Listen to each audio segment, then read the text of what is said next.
କରୁଅଛି ମୋହି ଏହି ମହାପୂଜା ଗ୍ରହଣ କର ତୁ ହସି କରୁଅଛି ମୋହି ଏହି ମହାପୂଜା ଗ୍ରହଣ କର ତୁ ହସି ମାଗୋ তো পূজা বেদিরে বসি নয়নর নীর কৃতজ্ঞতা জলে ধরি দেলি তোর পাদ মন সুমন কো করিলি অর্পণ লভিছে দিব্য আনন্দ নয়নর নীর কৃতজ্ঞতা জলে ধোই দেলি তোর পাদ মন সুমন কো করিলি অর্পণ লভিছে দিব্য আনন্দ করম ফল কো কলি নিবেদন তো গুরু পয়র তোষি মাগো তো পূজা বেদিরে বসি କରୁଅଛି ମୋହି ଏହି ମହାପୂଜା ଗ୍ରହଣ କର ତୁ ହସି ଗ୍ରହଣ କର ତୁ ହସି ଶରୀରକୁ ଧୂପ କରି ଜଳାଉଛି ତୋହର ସେବାର ଲାଗି ପ୍ରାଣର ଜାଗର ଜଳାଇ ରଖିଛି ଉଜାଗରେ ସଦା ଜାଗି ଶରୀରକୁ ଧୂପ କରି ଜଳାଉଛି ତୋହର ସେବାର ଲାଗି ପ୍ରାଣର ଜାଗର ଜଳାଇ ରଖିଛି ଉଜାଗରେ ସଦା ଜାଗି ଏହି ଅନ୍ତରାତ୍ମା ହୋଇଛି ପୂଜାରୀ করে পূজা দিবানিশি ଏହି ଅନ୍ତରାତ୍ମା ହୋଇଛି ପୂଜାରୀ করে পূজা দিবানিশি মাগো তো পূজা বেদিরে বসি କରୁଅଛି ମୋହି ଏହି ମହାପୂଜା ଗ୍ରହଣ କର ତୁ ହସି ମାଗୋ ତ ପୂଜା ବେଦିରେ ବସି ମାଗୋ তো পূজা বেদিরে বসি বন্দে মাতরম সমস্তଙ୍କୁ প্রণাম সত্যময়ী পরমে ওম নমো ভগবতে ଶ୍ରୀ ଅରବିନ୍ଦାୟ ପ୍ରଭୁ। ସମସ୍ତ ଭାଇ ଓ ଭଉଣୀ ମାନଙ୍କୁ ମୋର ହୃଦୟରୁ ଶୁଭେଚ୍ଛା ଓ ପ୍ରଣାମ ଜଣାଉଛି। ମା ଓ ପ୍ରଭୁଙ୍କର କରୁଣାର ବଳୟ ମଧ୍ୟରେ ଥାଇ ସମସ୍ତେ ଦିବ୍ୟ ଆନନ୍ଦରେ ଆନନ୍ଦିତ ହେବାର ପର୍ଯ୍ୟାପ୍ତ କ୍ଷେତ୍ରରେ ପ୍ରବେଶ କରିବାର ସାମର୍ଥ୍ୟକୁ ଆପଣାର କରନ୍ତୁ।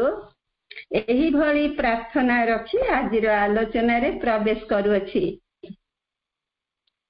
ମାଙ୍କୁ ନିବେଦନ କରୁଛି, ଏଥିପାଇଁ ସେ ମୋତେ ପ୍ରେରଣା ଯୋଗାଇ ଦିଅନ୍ତୁ। ମୋର ସୀମିତ ଜ୍ଞାନ ଏ ମହାନ ଗ୍ରନ୍ଥର ବିଷୟବସ୍ତୁକୁ ଆପଣଙ୍କ ନିକଟରେ ଉପସ୍ଥାପନ କରିବା ପାଇଁ କେବଳ ସମୁଦ୍ରକୁ ଶଙ୍ଖେ ଭଳି ପ୍ରତୀୟମାନ ହେବା ସ୍ୱାଭାବିକ। ତଥାପି ମନକୁ ବୁଝେଇ ଦେଇ ପାରୁଛି ଯେ ଆସନ୍ତା କାର୍ଯ୍ୟକ୍ରମ ମାନଙ୍କରେ ଉକ୍ତ ପାରାର ଯେଉଁ ପୁନରାଲୋଚନା, ନିଷ୍କର୍ଷ ଓ ବିହଙ୍ଗାବଲୋକନ କରାଯିବ, ସେତେବେଳେ ଏହା ଆପଣ ମାନେ ପ୍ରାଞ୍ଜଳ ଭାବରେ ଗ୍ରହଣ କରିବେ ଓ ମୁଁ ମୋର ତ୍ରୁଟି ସଂଶୋଧନର ମାର୍ଗ ମଧ୍ୟ ପାଇଯିବି। ସମସ୍ତଙ୍କୁ ବହୁତ ବହୁତ କୃତଜ୍ଞତା ଜଣାଉଛି। ଆପଣ ମାନେ ଯଦି ଏହାର ଆଲୋଚନା ନିମନ୍ତେ ମୋତେ ନିଯୁକ୍ତ କରିନଥାନ୍ତେ, ତେବେ ଏତେ ବେଶୀ ପ୍ରଭୁଙ୍କ ସହିତ ଯୋଡି ହେବାର ମହା ଆନନ୍ଦଟିକୁ ମୁଁ କିପରି ଅନୁଭବ କରିପାରିଥାନ୍ତି। ଧୀରେ ଧୀରେ ଆମ୍ଭେମାନେ ପ୍ରଥମରୁ ଆରମ୍ଭ କରି ଦ୍ୱାଦଶ ଅଧ୍ୟାୟରେ ଉପସ୍ଥିତ ହୋଇସାରିଲେଣି। କ୍ରମାନୁସାରେ ପ୍ରଥମ ପାରାରୁ ପଞ୍ଚମ ପାରା ପର୍ଯ୍ୟନ୍ତ ଆଲୋଚନା ପୁନରାଲୋଚନା ଶେଷ ହୋଇଅଛି। ଆଜି ଆମେ ସପ୍ତମ ପାରାଟିକୁ ଅଧ୍ୟୟନ କରିବା। ଶକ୍ତି ଓ ସାମର୍ଥ୍ୟ ଅନୁଯାୟୀ ପ୍ରଭୁ ବୁଝେଇ ବୁଝେଇ ଚାଲିଛନ୍ତି ଓ ଆଜି ମଧ୍ୟ ବୁଝେଇ ଦେବେ, କାରଣ ଏକମାତ୍ର ସେ ହିଁ ସବୁ। ପ୍ରତ୍ୟେକ କ୍ରିୟା ପ୍ରତିକ୍ରିୟା ଓ ବିଭିନ୍ନ ପ୍ରକାରର କାର୍ଯ୍ୟାନୁଷ୍ଠାନରେ ତାଙ୍କର ହିଁ ହସ୍ତକ୍ଷେପ ନିହିତ ଥାଏ। ପ୍ରଭୁ ସାରା ବିଷୟରେ କଣ କଣ ଆମ ପାଇଁ ସାଇତି ସଜାଇ ରଖିନାହାନ୍ତି। ଆବଶ୍ୟକତା ଅନୁସାରେ କୀଟ ଠାରୁ ଆରମ୍ଭ କରି ବ୍ରହ୍ମ ପର୍ଯ୍ୟନ୍ତ ସବୁ ସେ ସୃଷ୍ଟି କରି ଚାଲିଛନ୍ତି। ସେ ଅନାଦି ଅନନ୍ତ ପରମେଶ୍ୱରଙ୍କର ସୃଜନ ଶକ୍ତି ଅପରିସୀମ।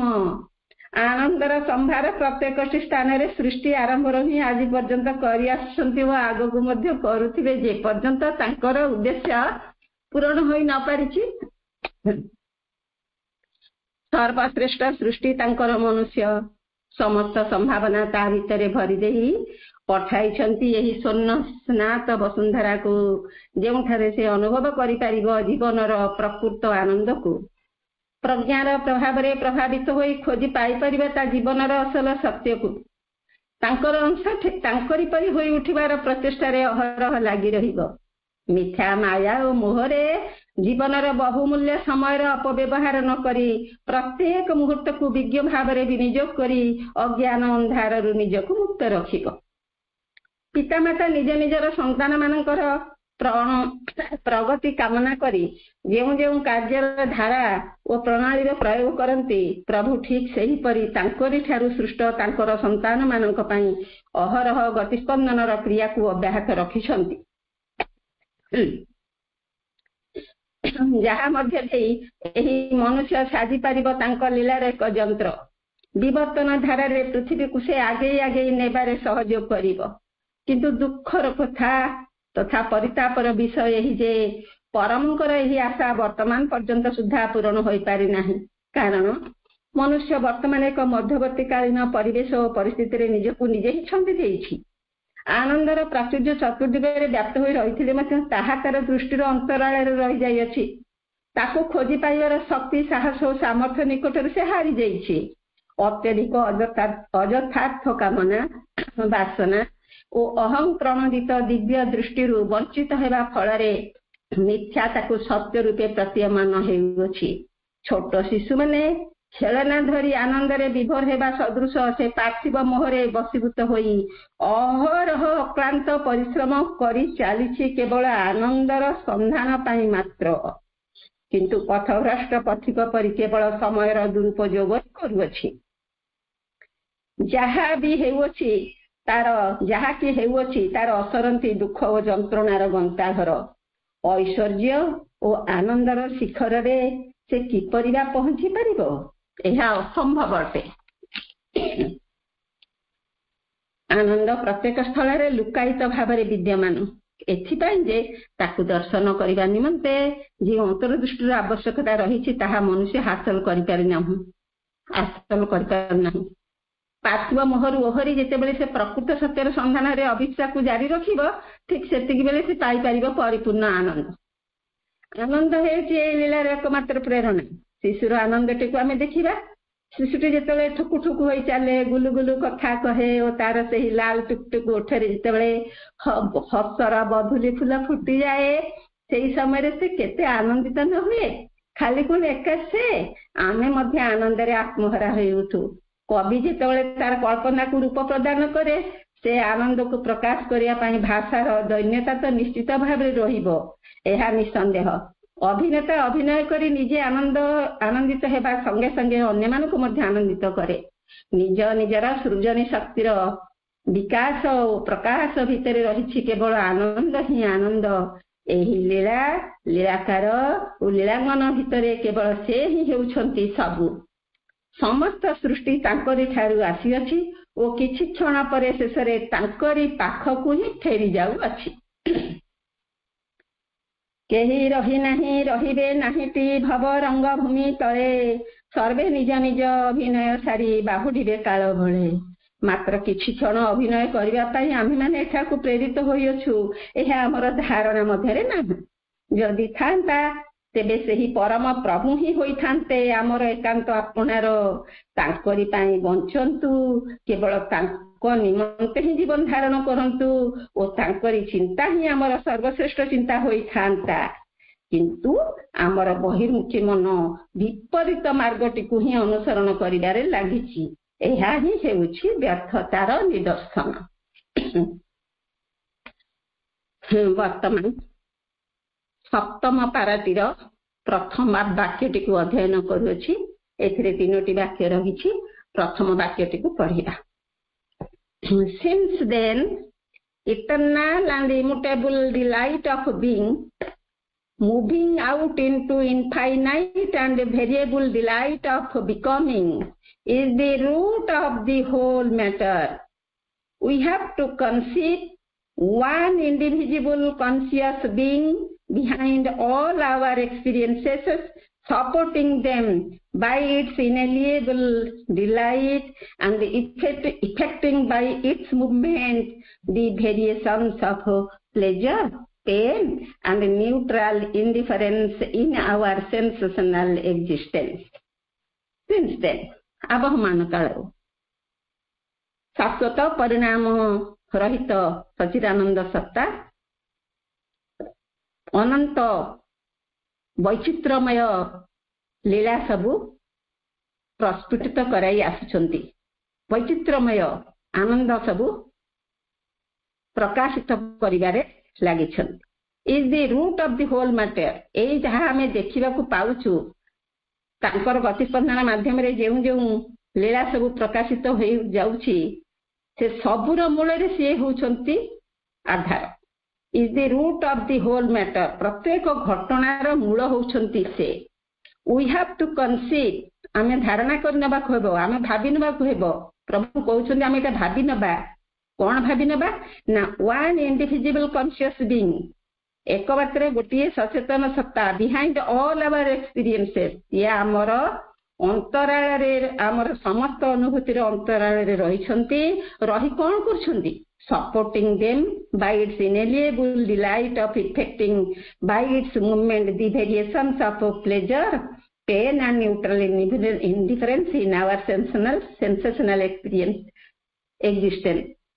सी आमर अंतराल रे रही ताकर गतिस्पंदन माध्यम रे आमर इंद्रियगत बोध शक्ति अनुसारी आमे जहा ग्रहण करूछु आमर शक्ति अनुसारे से अनुसारे से तांकर गतिस्पंदन माध्यम रे आम भितरे आनी दउछंती कोन कोन ना सुख दुख निरपेक्ष न्यूट्रल निरपेक्ष भाव एवं उदासीन भाव सबु आम इंद्रिय गत बोध अनुसारे आम पाखरे प्रकाशित करिवारे लागिछंती प्रभु।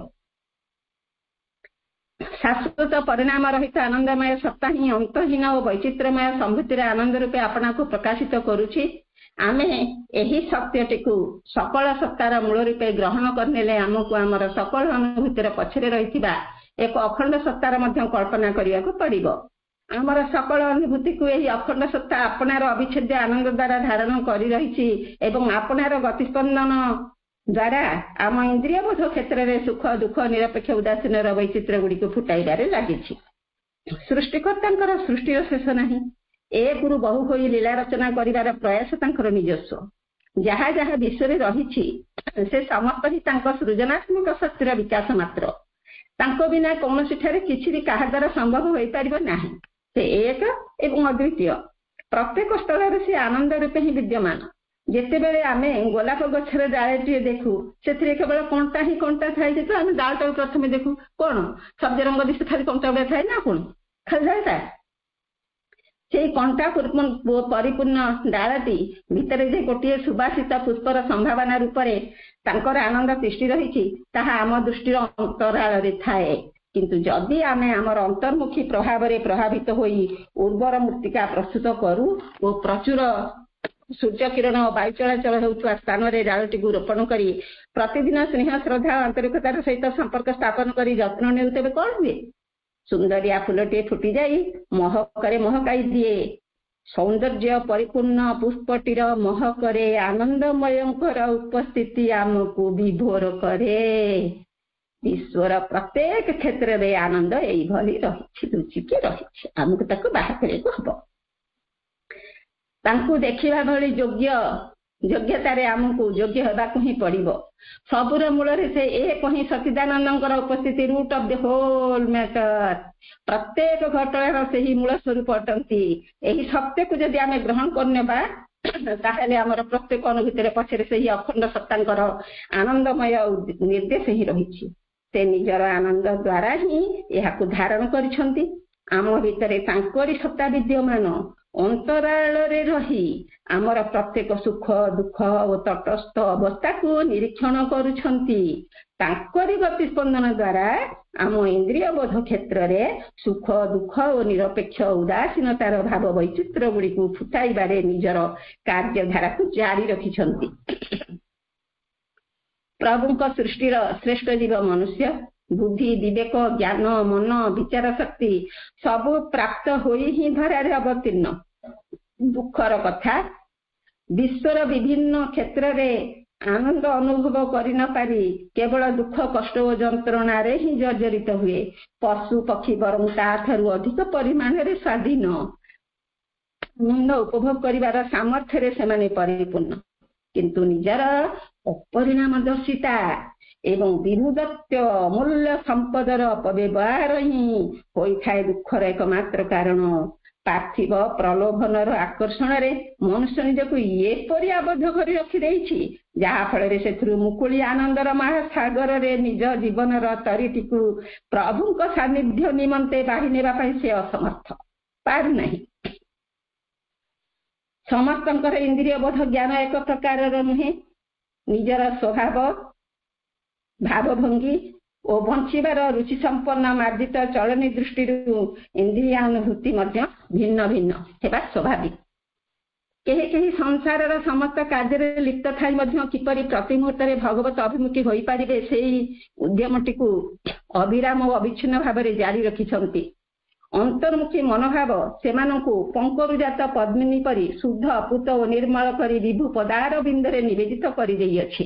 तेणु तांको क्षेत्र रे अंतरस्थ यथार्थ सत्ता जो गतिस्पंदन क्रिया करुछंती ताहा सेमानक पई केवल आनंद ही आनंद प्रदान करुछि। सेमाने बुझी नहीं छंती जे परिस्थिति और परिवेश तांको पई जहा आसना काहेकि ताहा जे परमंकर ही इच्छा एवं से इच्छार पश्चात रे करुणार झर ही झरी आसी अछि एते सेमाने निसंदेह। तेणु दुख रे प्रभु को कृतज्ञता जनाई तृप्ति और शांतिर मन खोला हसटीए हसी दियंती जहा असंभव बहिर्मुखी मनुष्य मानक स्तर ସେମାନଙ୍କର ଆବଶ୍ୟକତାରେ କେବେ ବି ପୂର୍ଣ୍ଣଛେଦ ପଡେ ନାହିଁ। ଅକ୍ଳାନ୍ତ ପରିଶ୍ରମ କରି ସେହି ଆନନ୍ଦ ଟିକକ ପାଇବା ପାଇଁ ଅକ୍ଳାନ୍ତ ପରିଶ୍ରମ କରନ୍ତି ସେହି ଆନନ୍ଦ ଟିକକ ପାଇବା ପାଇଁ ଖୋଜି ଖୋଜି ଜୀବନର ଶେଷ ସୀମାରେ ପହଞ୍ଚି ଯାଆନ୍ତି। ହେଲେ ଆନନ୍ଦର ଚିହ୍ନବର୍ଣ୍ଣ ତାଙ୍କ ପାଇଁ ସ୍ୱପ୍ନ ଦିବା ସ୍ୱପ୍ନ ପରି ଅଳିକ। ଖୋଜିବାର ମାର୍ଗ ଅସ୍ପଷ୍ଟ, କାରଣ ନିମ୍ନ ଚେତନା ସହିତ ଯୁକ୍ତ ହୋଇ ଉଚ୍ଚତର ଚେତନାରୁ ସେମାନେ ବିଚ୍ଛିନ୍ନ ହୋଇଥାନ୍ତି। ତେଣୁ ଜୀବନରେ ସେହି ଅଖଣ୍ଡ ଚିତ୍ସତ୍ତାଙ୍କର ଗତିସ୍ପନ୍ଦନ ଫଳରେ ଯାହା ଘଟେ ସେଥିରୁ ସେମାନେ କେବଳ ଦୁଃଖ ହିଁ ଅନୁଭବ କରିବାକୁ ବାଧ୍ୟ ହୋଇଥାନ୍ତି। ସୁଖ ଦୁଃଖ ଉଭୟ ମିଶାମିଶି ହୋଇ ଗୋଳମାଳିଆ ପରିସ୍ଥିତିରେ ମଧ୍ୟ କେତେକ ମନୁଷ୍ୟ ଥାଆନ୍ତି, ସେଥିରେ ସେମାନେ ଦୁଇ ନାବରେ ଗୋଡ଼ ଦେବା ଭଳି ପ୍ରତୀୟମାନ ହୁଅନ୍ତି। ହସି ପାରନ୍ତି ନାହିଁ କି କାନ୍ଦି ମଧ୍ୟ ପାରନ୍ତି ନାହିଁ, ଉଦାସୀନ ରହନ୍ତି। ସୁଖ ଦୁଃଖ ଓ ନିରପେକ୍ଷ ଭାବର ଅନୁଭବ ଗୁଡିକ ଆମର ଇନ୍ଦ୍ରିୟଗତ ଗ୍ରହଣଶୀଳତା ମାଧ୍ୟମରେ ହିଁ ଈଶ୍ୱର ପ୍ରଦାନ କରିଥାନ୍ତି। ଏହି ଉଦାହରଣରୁ ବୁଝିବା। ଗୋଟେ ଉଦାହରଣ, ରାଜା ଉତ୍ତାନପାଦଙ୍କର ଦୁଇଟି ରାଣୀ ସୁନୀତି ଓ ସୁରୁଚି ଦୁହେଁ ଭିନ୍ନ ଭିନ୍ନ ଧରଣର ଇନ୍ଦ୍ରିୟାନୁଭବ ଦ୍ୱାରା ଜୀବନ ଯାପନର ପ୍ରଣାଳୀଟିକୁ ଆପଣାର କରିଥିଲେ। ପାଟରାଣୀ ସୁନୀତିଙ୍କର ପୁତ୍ର ଥିଲେ ଧ୍ରୁବ। ସେ ପିତାଙ୍କ କୋଳରେ ବସିଥିବା ସମୟରେ ସାନ ରାଣୀ ଆସିଲେ ଓ ଧ୍ରୁବକୁ କୋଳରୁ ଉଠାଇ ଦେଇ ନିଜ ପୁତ୍ରକୁ ବସାଇ ଦେଲେ। ଖାଲି ସେତିକି ନୁହେଁ, ଧ୍ରୁବଙ୍କ ନୟନରୁ ଝରଝର ହୋଇ ଲୁହର ଧାର ଝରି ପଡିବା ଭଳି କଟୁକ୍ତି ମଧ୍ୟ କଲେ। ପରିଣାମ ତାଙ୍କ ପାଇଁ ହେଲା କେତେ ଭୟଙ୍କର। ନିଜର ନିର୍ବୋଧତା ପାଇଁ ଇନ୍ଦ୍ରିୟ ମାନଙ୍କର ବ୍ୟର୍ଥ ପ୍ରୟୋଗ ଫଳରେ ଏକା ସେ ନୁହନ୍ତି, ସ୍ୱୟଂ ରାଜା ନିଜେ ସେ ଓ ତାଙ୍କର ପୁତ୍ର ମଧ୍ୟ ଘୋର ଦୁର୍ଗତିର ସମ୍ମୁଖୀନ ହେଲେ। ଦୁଃଖ ଓ ଦୁର୍ଦ୍ଦଶାର ସୀମା ଅତିକ୍ରମ କଲା। କିନ୍ତୁ ଅପର ପକ୍ଷରେ ମହାରାଣୀ ସୁନୀତି ଧ୍ରୁବଙ୍କୁ ଏପରି ସାନ୍ତ୍ୱନାର ବାଣୀ ଶୁଣାଇଲେ ଏବଂ ଏପରି ଦିବ୍ୟ ଜ୍ଞାନ ପ୍ରଦାନ କରିପାରିଲେ, ଯାହା ଆଜି ପର୍ଯ୍ୟନ୍ତ ପ୍ରତ୍ୟେକ ମାଙ୍କର ସନ୍ତାନ ମାନଙ୍କୁ ଉଚିତ ମାର୍ଗରେ ଗଢିବାର ଉଦାହରଣ ହୋଇ ରହିଯାଇଅଛି। ସେ କହିଲେ, କାହାକୁ ତୁ ତୋ ନିଜର ପିତା ବୋଲି କହୁଛୁ ଭାବୁଛୁ? ସେ ପ୍ରକୃତରେ ତୋର ପିତା ନୁହନ୍ତି, ଏକ ଖେଳନା ମାତ୍ର। ଆଜି ଅଛନ୍ତି କାଲି ନଥିବେ। ସେହି କୋଳ ପାଇଁ ଝରି ପଡୁଛି ତୋ ଆଖିରୁ ଅସରନ୍ତି ଲୁହର ଧାର। ପଣତରେ ପୋଛିଦେଲେ ଆଖିର ଲୁହ ଏବଂ କହିଲେ, ସେହି କୋଳ ପାଇଁ ଆନ୍ତରିକ ଉଦ୍ୟମ ଜାରି ରଖ। ଯିଏ ହେଉଛନ୍ତି ପ୍ରକୃତରେ ପିତା, ସେହି କୋଳରୁ ତୋତେ ଉଠାଇ ଦେବାର ଶକ୍ତି କାହାର ମଧ୍ୟ ନାହିଁ। ସେହି ପରମ ବ୍ରହ୍ମ ପରାତ୍ପର ବିଶ୍ୱମୟଙ୍କୁ ପାଇବାର ଅଭିପ୍ସା ଦୃଢ ଭାବରେ ଆପଣାର କରିନେ। ମା ବୁଝେଇଦେ ପୁଅକୁ। ମାତ୍ର 7 ବର୍ଷର ଛୋଟ ଶିଶୁଟିଏ ଅଧରାତ୍ରିରେ ସମସ୍ତଙ୍କର ଅଗୋଚରରେ ରାଜ୍ୟ ଛାଡି ଚାଲିଯାଇ କଠୋର ବ୍ରତରେ ଲାଗି ରହିଲେ। ଛୋଟ ପିଲାଟି ପାଇଁ ଏହା ଆଶ୍ଚର୍ଯ୍ୟଜନକ ସତ, କିନ୍ତୁ ଏହା କେବଳ ଆମରି ଭଳି ମନୁଷ୍ୟ ମାନଙ୍କ ପାଇଁ, ପ୍ରଭୁଙ୍କ ପାଇଁ ନୁହେଁ। ସେ ତ ନିଜେ ଧ୍ରୁବଙ୍କ ଭିତରେ ହିଁ ରହିଛନ୍ତି। ତେଣୁ ତପସ୍ୟାର ସମସ୍ତ ବାତାବରଣ ସୃଷ୍ଟି କରିବା ଥିଲା ତାଙ୍କର ଉଦ୍ୟମ। ତେଣୁ ଅସମ୍ଭବ କିପରି ହେବ? ଶେଷରେ ଧ୍ରୁବ ତପସ୍ୟାରେ ସଫଳ ହୋଇ ପ୍ରଭୁ କୋଳାରୋହଣର ସୌଭାଗ୍ୟ ମଣ୍ଡିତ ହୋଇ ଆନନ୍ଦିତ ହେଲେ। କିଛି ତାଙ୍କର ମାଗିବାର ନଥିଲା। ଯେତେବେଳେ ସେ ମିଳିଯାଆନ୍ତି, ସମସ୍ତ ଆବଶ୍ୟକତାରେ ପୂର୍ଣ୍ଣଛେଦ ପଡିବା ସ୍ୱାଭାବିକ। ଯାହା ଯାହା ପ୍ରଭୁ ଅଜାଡ଼ି ଦେଲେ ଆପଣମାନେ ଜାଣିଛନ୍ତି। ବର୍ତ୍ତମାନ ସେ ସପ୍ତ ଋଷିଙ୍କ ସହିତ ସପ୍ତର୍ଷି ମଣ୍ଡଳରେ ଆକାଶର ଉତ୍ତର ଦିଗରେ ଧ୍ରୁବ ତାରା ରୂପେ ବିଦ୍ୟମାନ।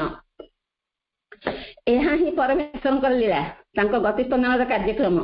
ସେହି ଆନନ୍ଦମୟଙ୍କର ଆନନ୍ଦରେ ଆନନ୍ଦିତ ହେବାକୁ ହେଲେ ଖୋଜିବାର ସଠିକ ମାର୍ଗଟିର ଅନୁସନ୍ଧାନରେ ଲାଗି ରହିବାକୁ ହେବ। ତାହା ନହେଲେ ଏହି ଜନ୍ମ ମରଣର ଚକ୍ରରେ ଘୁରି ଘୁରି ସମସ୍ତ ଜନ୍ମକୁ ଖାଲି ବ୍ୟସ୍ତତାର କ୍ଷେତ୍ରରେ ପରିଣତ କରିବା ସିନା, କିନ୍ତୁ ଚେତନାରେ ବିକାଶ ହେବା ସମ୍ଭବପର ହୋଇପାରିବ ନାହିଁ। ରାଜା ସୁନୀତି ଓ ସୁରୁଚି ତିନୋଟି ଦୃଷ୍ଟିକୋଣରୁ ଦେଖିଲେ। ରାଜା ରହିଲେ ତଟସ୍ଥ ଅବସ୍ଥାରେ, କଣ ଘଟୁଛି ଦେଖି ମଧ୍ୟ ନ ଦେଖିଲା ଭଳି ରହିଲେ। ସୁନୀତି ସ୍ୱଚ୍ଛ ଦର୍ପଣରେ ଦେଖିଲା ଭଳି ନିଜର ସରଳ ନିଷ୍କପଟ ପବିତ୍ର ମନରେ ଅନ୍ତର୍ମୁଖୀ ଭାବ ନେଇ ଆନନ୍ଦ ପ୍ରାପ୍ତ ହେଲେ, ପ୍ରକୃତ ସୁଖର ଉପଲବ୍ଧି କଲେ। କିନ୍ତୁ ସୁରୁଚି ନିମ୍ନ ଭାବର ବଶବର୍ତ୍ତୀ ଥିବାରୁ ଉନ୍ନତ ଧରଣର ଚିନ୍ତାଧାରା ସହିତ କ୍ରିୟା କରିବା ତାଙ୍କ ପକ୍ଷରେ ଅସମ୍ଭବ ହୋଇ ପଡିଲା। ଫଳସ୍ୱରୂପେ ଦୁଃଖ କଷ୍ଟ ଓ ଯନ୍ତ୍ରଣାକୁ ଆପଣେଇ ନେଇ ଦୁର୍ଲଭ ମାନବ ଜନ୍ମର ବ୍ୟର୍ଥ ପ୍ରୟାସରେ ଶିକାର ହେଲେ। ପ୍ରଭୁ କହୁଛନ୍ତି, ପ୍ରତ୍ୟେକ ସୁଖ ଦୁଃଖ ଓ ନିରପେକ୍ଷ ଉଦାସୀନ ଭାବ ସବୁ ଆମ ଇନ୍ଦ୍ରିୟଗତ ବୋଧ ଅନୁଯାୟୀ ଆମେ ପ୍ରାପ୍ତ ହୋଇଥାଉ। ଆମ ଭିତରେ ଥିବା ଏକ ଏବଂ ଅଦ୍ୱିତୀୟ ଅଖଣ୍ଡ ସତ୍ତା ସେହି ସବୁ ଅନୁଭବ ଗୁଡିକୁ ତାଙ୍କର ଗତିସ୍ପନ୍ଦନ ମାଧ୍ୟମରେ ଆମ ମାନଙ୍କୁ ଜଣାଇଥାନ୍ତି। ସମୟ ହେଇଯାଉଛି, ବର୍ତ୍ତମାନ ଯିବା ଦ୍ୱିତୀୟ ବାକ୍ୟକୁ। ଏଥିରେ ପ୍ରଭୁ କହିଲେ, that is our real self, the mental being, subject to the triple variation, can only be a representation of our real self, put in front for the purpose of that sensational experience of things, which is the first rhythm of our divided consciousness in its response and reaction to the multiple contacts of the universe. That is our real self. ताउचंती आमर प्रकृत सत्ता, mental being, आमर मानसिक सत्ता, subject to the triple variation, ये कि तीन प्रकार अनुभूतिर अधीन, can only be a representation. से होचंती आमर जो प्रकृत सत्ता अछंती तांकर से होचंती प्रतिनिधि अथवा रियल सेल्फ, आमर प्रकृत सत्तांकर से होचंती प्रतिनिधि कोन पाइसे रहिसंती put in front of the purpose, आमर सम्मुख रे रहिसंती मानसिक सत्ताटी सम्मुख रे रहिसंती कोन करिया पे रहिसंती put in front for the purpose of that sensational experience of things, which is the first theme of our divided consciousness in its response and reaction to the multiple contacts of the universe. से जो मानसिक सत्ता की आम सम्मुख रे रहिसंती से होचंती आमर प्रतिनिधि को आमर से होचंती आम प्रकृत सत्तांकर प्रतिनिधि इंद्रियगत बोध शक्ति अनुसार आमर जहा जहा अनुभूति होउची से तांको सब जणौछंती विश्व सहित आमर कोट कहा को विश्व सहित आमर कोतिर संपर्क नाही, विश्वर जावतीय प्रकाशित होइथिबा द्रव्य वचरू कहा को गोटी को बाद दे कि आमे चली परिबा कि चली परिबा नहीं, बंची परिबा नहीं, विश्व सहित आमर बहुविध संपर्क को से मानसिक सत्ता कोन करछंती आमर इंद्रियगत बोध अनुसार आम सत्तांग पाखरे से उपस्थापन करुछंती। आमे जेहेतु आमर विविक्त चेतना रहिछि, आमर चेतना जेहेतु खंड खंड डिवाइडेड कॉन्शियसनेस, तेणु करी विश्व सहित आमर संपर्क मध्ये सेमति खंड खंड हो जाइछि, भाग भाग हो जाइछि, बहुविध संपर्क विश्व सहित आमे एकीभूत हेई पारुना हूं, तांकू आमे आपणे न नहीं पारी विरोध करूछु, प्रतिक्रिया सृष्टि करूछु। यही सब होची आम जीवनर प्रथम छंद बोली प्रभु हमके ठारे पठे जाउछंती।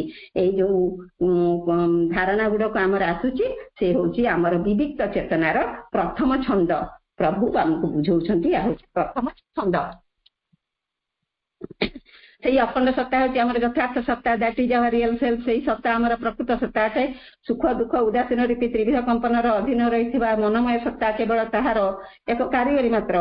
मेंटल बीइंग आमर मानसिक सत्ताटी से यथार्थ अखंड सत्तांकर एक प्रतिनिधि रूपे सम्मुख रे रही गोटे जिनिस को तीन प्रकार आम इंद्रियभूति जरिया इंद्रियानुभूति जरिया आम निकट उपस्थापन करुछि। विश्वर बहुविचित्र स्पर्शर प्रतिस्पर्श और प्रक्रिया को आम विविक्त चेतना भितर प्रथम छंद रूपे प्रकाश होउथुवा इंद्रिय बोधर अभिज्ञता लाभ करिवार अभिप्राय ही एही सत्ता के परिपूर्ण भाव में प्रतिष्ठित करा जाई अछि। प्रभु कहउछंती मनुष्य तार इंद्रिय गुड़िकर केते दूर किपरि भाव में व्यवहार करुछि, तार अभिज्ञता पई ओ तार प्रस्तुति किपरि भाव में गति करुछि, तार सूचना निमंते मानसिक सत्ताटी सम्मुख रे रही अछि। एहा सेही परम प्रेममय द्वारा ही निर्दिष्ट करा जाई अछि। कोरोना रीति एक भयंकर परिस्थितिर सम्मुखीन यदि पृथ्वी होई न थांता, तेबे अधिकांश घर मंदिर पालटि जाई न थांता। पार्थिव मोहमायार बंधन जे केवल दुख ही लदी दिए, यह बुझिबाकु बाकी रहिला नहीं। एकमात्र सारा जीवनर ओ जन्म जन्मर साथी जे स्वयं प्रभु यह बोधगम्य होई गला। प्रभुंकर से सुचिंतित आशीर्वाद स्वरूप आमे आज घरे बसी पाठचक्र महात्म्य उपलब्धि करुअछु, समय सद्व्यवहार शिखि पारिअछु। जेतेकी समय प्रभुंक निमंते विनियोग करि पारथिबा ताठारु बळी मूल्यवान समय आउ किछि भी मनुष्य पई नुहे। एहा प्रायतः अधिकांश लोक बुझि सारिलेनि। एहा कोन इंद्रियर अभिज्ञता नुहे, अनुभूति मध्य। आमरी भितर ठाई आमर अग्रगति निमंते सर्वदा यत्नशील अछंती। आमर अविकसित मन प्राण और शरीर ही तांकु अनुसरण न करी मन को अनुसरण करुथिबारु उचित सिद्धांत रे उपनीत हेबा संभवपर होई पर नहीं। मात्र एहा प्रस्तुति पर्वर प्रथम छंद बोली प्रभु हमको सांत्वना दउछंती। वर्तमान दिना तृतीय वाक्यटिको it is an imperfect response, a tangled and discordant rhythm, preparing and preluding the full and unified play of the conscious being in us. It is not the true and perfect symphony that may be ours if we can once enter into improve symphony with the one in all variations and attune ourselves to the absolute and universal direction. प्रभु कहउछंती एई जो अनुभूति गुड़ी को प्रथम छंद रूपे आमर प्रकृत सत्ता पाइले इंद्रियगत बोध अनुसार ताहा प्रकृत अनुभूति नुहे. It is an imperfect response. गोटे अप्रकृत उत्तर, प्रकृत नुहे. ए टैंगल्ड एंड डिस्कॉर्डेंट रिदम, गोटे भांग भांग एवं असंगतिपूर्ण, संगति नाही, एई भलिया छंद वर्तमान एटा बोली हमक प्रभु बुझौछन्ते. टैंगल्ड एंड डिस्कॉर्डेंट रिदम जो जो अनुभूति गुडी को ए आमर इंद्रियगत बोध अनुसार आम पाइले ताहा भाग भाग होइछि एवं सेतिरे संगति नाही, संपूर्ण असंगति परिपूर्ण होई रहिछि. एटा काहेकि रहिछि प्रभु सेति बुझौछन्ते हमक पछरे. एई छंदटा रहिछि एथि पई जे प्रिपेयरिंग एंड प्रिल्यूडिंग, एई जो छंदटा हमकु प्रस्तुत करूछि. कोन पई प्रस्तुत करूछि ना आमे तो से प्रभु को सहित भविष्य रे जोड़ी हबु ना. Preparing and preluding the full and unified play of the conscious being in us. आम भितरे जो सचेतन सत्ता अछंती आमे सिना वर्तमान तांको जानि पारुनु हमर विविध चेतना दृष्टि रो, किंतु जदि आमे तांको सहित मिसि जिबा ताहले हमर कोन सिटा रहिबनी. Full and unified play of the conscious being तांकर जो खेला चलीची से खेलार जिते परिसमाप्ति हम केतले परिसमाप्ति हम ना जिते आमे समते सहित निजक मिसई दबा, एक होई जिबा, गोटे सूतारे बांधी हेई जिबा, आउ कोनोसी भेदाभेद रहिबो नाही. आम विविक्त चेतना गुडी को छाड़ी दबा into sympathy with the one in all variation. सबु प्रकार विविक्त भावना को छाड़ी जिते आमे प्रभु को सहित एक होई जिबा, गोटे स्वर रे सबुतक एकाठी आमे प्रभु सहित आमको मिसई दबा. सेती बेले आमर विश्व सहित जो संबंध रही से संबंधर प्रकृत अर्थ आमे बुझी परिबा, तांको सहित आमे सहयोग करिबा, आउ कोनोसी भेदाभेद आमर रहिबो नाही. सबु प्रकार निम्न चेतनार से ध्वंस हो जिते आम प्रभु सहित एक हो प्राचीर भांगी दबा, सी आउ आम एक हो से जो खेल चली से खेलर परिसमाप्ति से घटब जिते आम समस्ते आमर समस्त भांग भांग असंगतिपूर्ण सबु प्रकार जिनस छाड़ी निम्न चेतना छाड़ी सहित मिसीजा से खेलर समापन घटब. आउ से जो आनंदटा आम पाइबा प्रभु सहित एक होगला पर आम जो आनंद पाइबा से आनंद आउ वर्तमान आनंद ठार बहुत निम्न स्तर.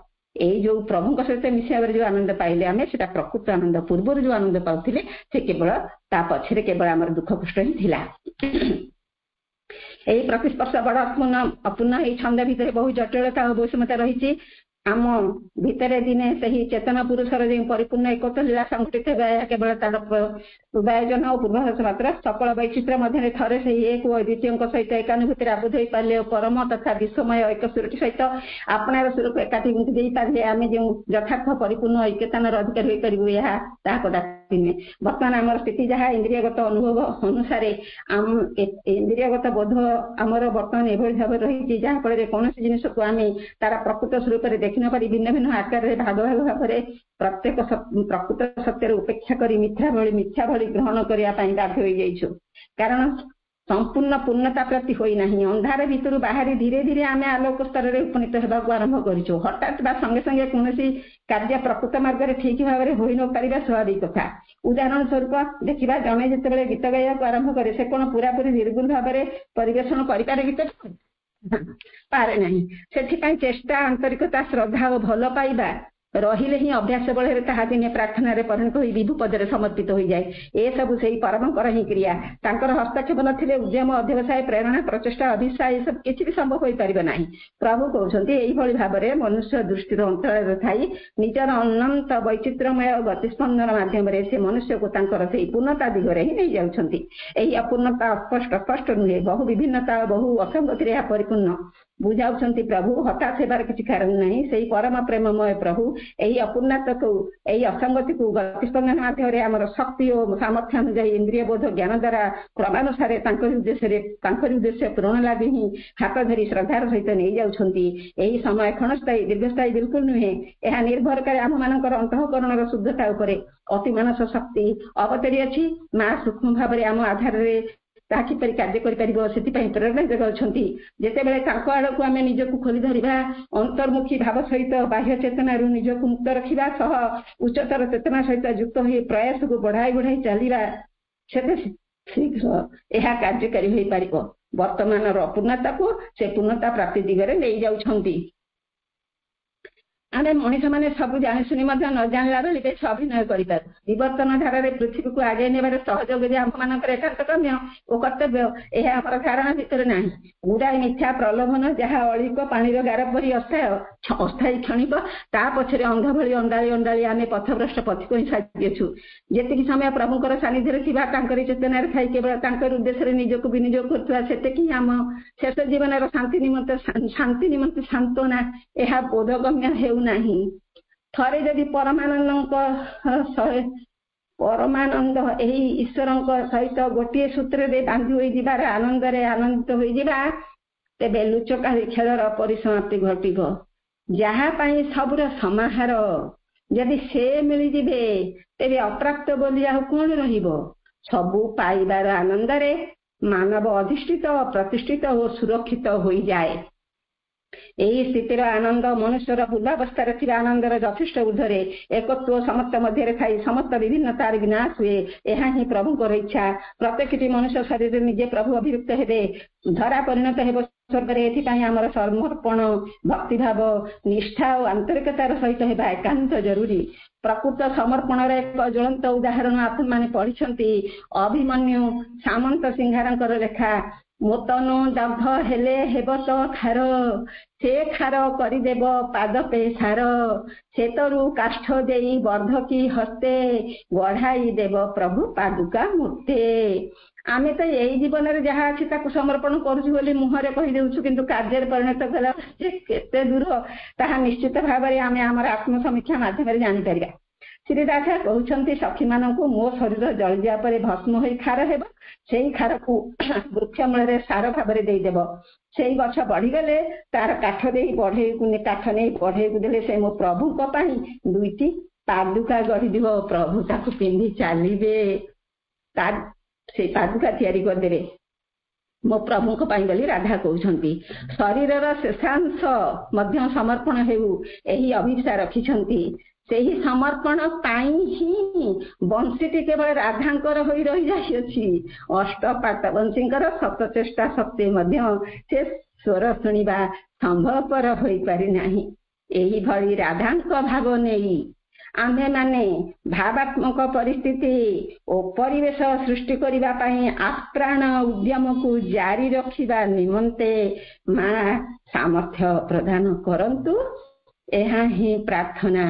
ତାଙ୍କ ପାଦ ପଦ୍ମରେ ତାଙ୍କରି କଥାକୁ ସମର୍ପଣ କରି ରହୁଛି। ତ୍ରୁଟି ମାର୍ଜନା କରି କ୍ଷମା କରିଦେବେ। ସମସ୍ତଙ୍କୁ ହୃଦୟରୁ ଶୁଭେଚ୍ଛା, ପ୍ରଣାମ, ବନ୍ଦେ ମାତରମ୍। ମାମା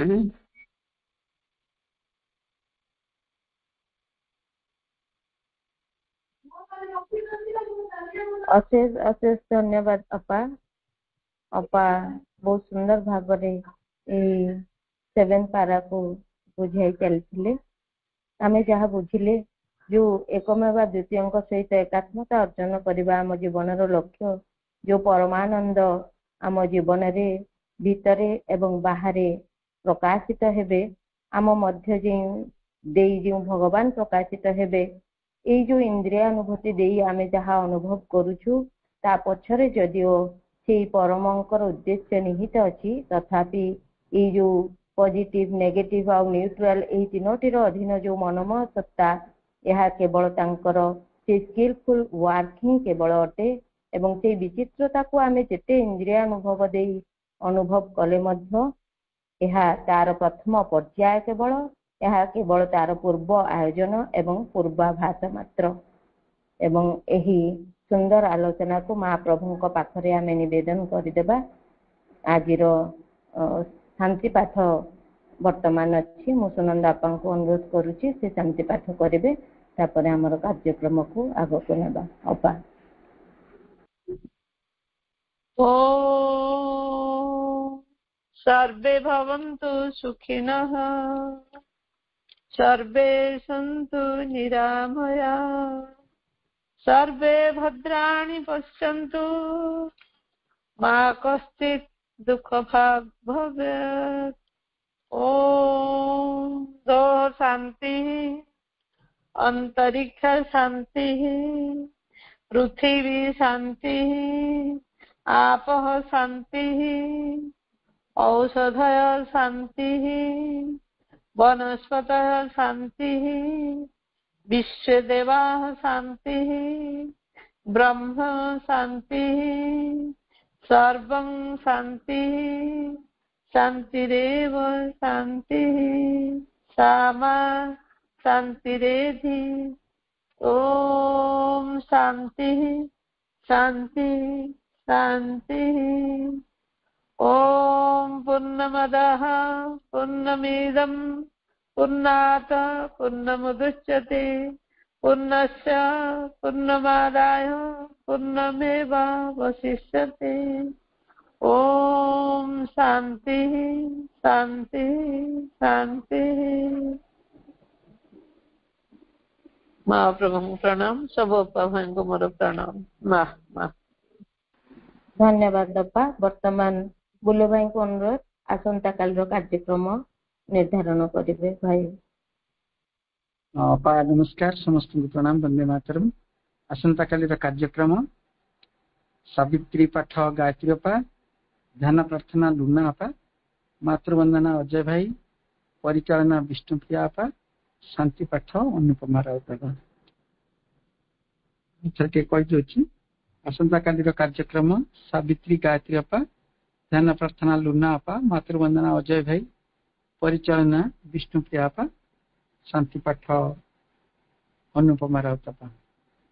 आज कार्यक्रम को माँ का पाखरे निवेदन कर रहे समस्त को वंदे मातरम शुभरात्रि हर हर।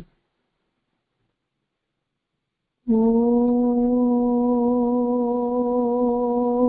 नमो भगवते श्री अरविंदाय।